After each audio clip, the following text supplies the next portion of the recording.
Et c'est plus le désir sexuel, c'est pas ça qui fait qu'on fait beaucoup d'enfants ou pas, c'est le désir d'enfant. Si jamais il y a moyen, en changeant un peu nos cocktails hormonaux, de faire des gens qui ont plus envie d'enfants que d'autres, et ben ça c'est super sélectionné dans notre société.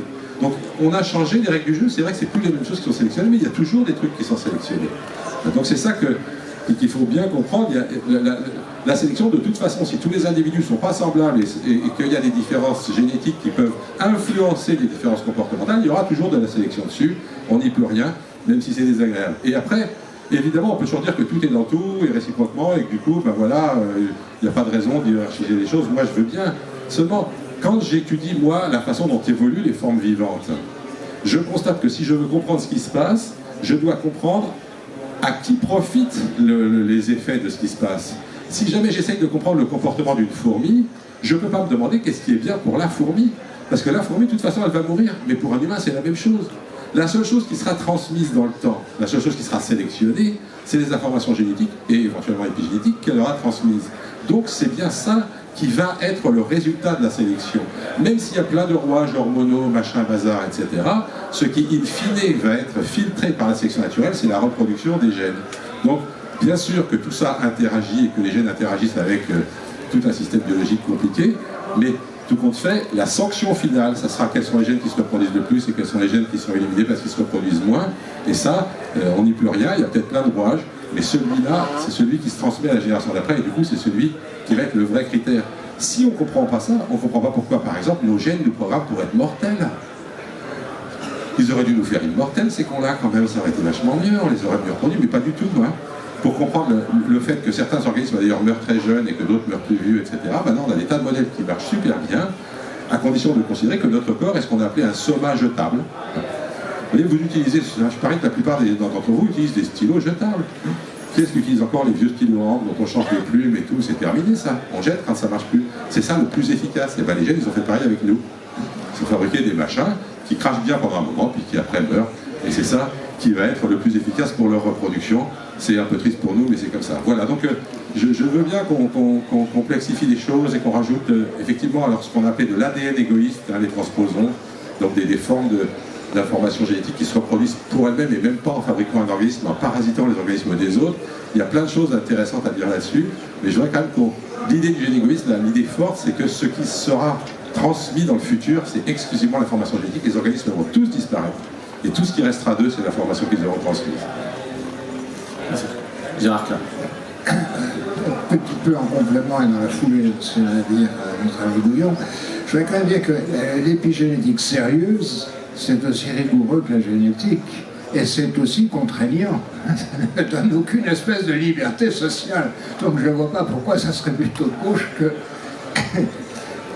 Certes. Ce qui est intéressant peut-être, c'est finalement les représentations qui se peuvent être associées, c'est qu'effectivement, la représentation mécaniste qui va être, disons, la simplification de l'idée du génétique et l'idée qu'on est intégralement programmé de l'intérieur, va donner lieu à des représentations qui vont être des représentations en termes de contraintes, l'idée qu'on est sorte de robot en quelque sorte. Ouais. Alors que l'épigénétique donne le sentiment qu'une intervention extérieure est possible et donc que par rétroaction, il est envisageable que nous manipulions notre propre réalité, d'où certaines aspirations, je ne sais pas si on en a jusque-là, mais d'aspirations transhumanistes, choses comme ça, avec l'idée qu'on puisse créer, programmer, mais la science-fiction n'est pas en reste, et peut-être Philippe Aubert aurait des choses à dire là-dessus tout à l'heure, voilà, l'idée qu'il puisse y avoir une intervention extérieure. Mais bon, alors, ce que je voulais rappeler aussi, c'est qu'il y a très très longtemps, au siècle dernier, en 1967, j'ai publié une nouvelle qui s'appelait « Les virus ne parlent pas » et où j'imagine très simplement que toute l'évolution a été lancée par une toute petite intelligence collective, plutôt par une intelligence collective de tout petits êtres, simplement pour se fabriquer des instruments, comme nous faisons, pour observer le vaste cosmos. Alors, nos yeux sont nos télescopes, nos oreilles permettent d'étudier les vibrations sonores, enfin, etc. J'ai même... j'ai pas osé, quand j'ai écrit cette nouvelle, parler de la possibilité de transmission de gènes d'une espèce à une autre, d'un individu à un autre. J'y ai pensé, mais je n'ai pas osé le faire. Je me suis dit, là, tu vas trop loin, et quelques biologistes que j'ai rencontrés après, quelques généticiens qui avaient vu cette nouvelle, et quel dommage, en effet. Alors, il y a une photo qui vous a peut-être intrigué, c'est celle de la souris sur la tête du chat.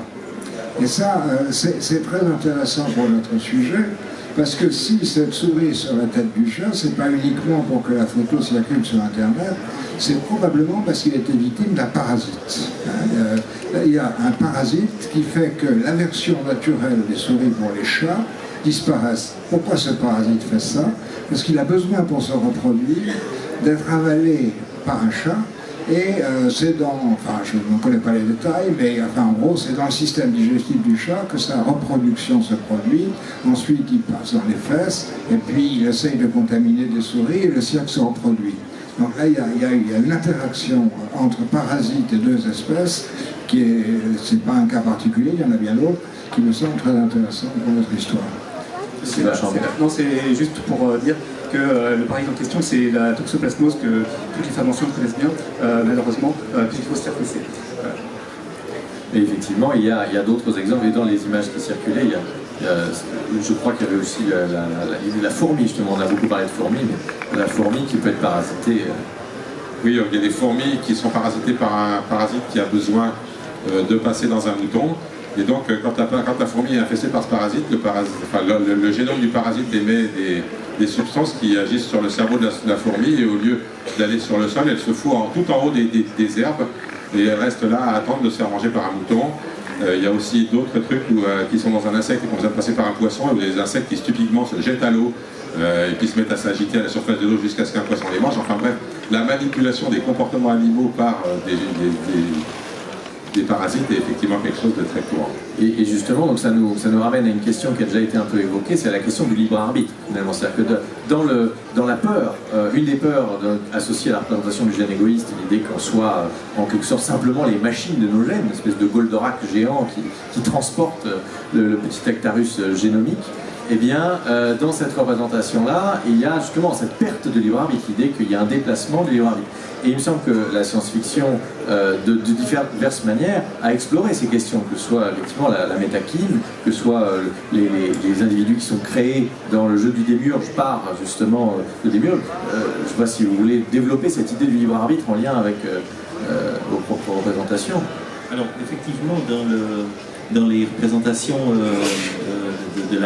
du moteur génétique dans l'évolution, on peut avoir cette impression d'être complètement manipulé par un mécanisme ou par un processus sur lequel on n'a aucune prise. Et finalement, mais il y a quand même cette notion de finalité aussi dans cette idée de gène. Le gène, il veut se perpétuer, il y a quand même une espèce de projection de quelque chose. Alors, rappelons pas sa volonté, mais dans sa projet ou je ne sais quoi. Mais ça... Ouais. Mais en ce qui concerne l'être humain, être pensant qui aime bien quand même trouver du sens à son existence, c'est assez difficile à avaler certaines conceptions de la biologie conçue comme grand mécanisme. Moi, je ne me suis pas trop penché sur le thème de la biologie, mais plutôt sur... Enfin, c'est une annexe, si on veut bien, mais dans le domaine des neurosciences.